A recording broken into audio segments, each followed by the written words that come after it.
రండి వీడియోలో చూద్దాం బండి ఏమైందని చెప్తాం మీకు. వినండి ఒకసారి.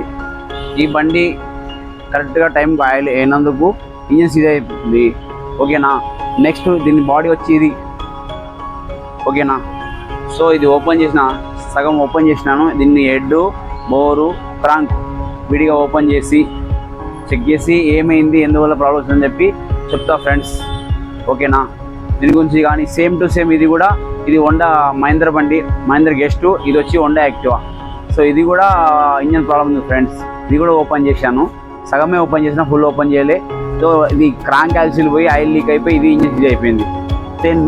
మెయిన్ వచ్చి మనకి ఇంజన్లో ఆయిల్ ఉండాలి ఫ్రెండ్స్.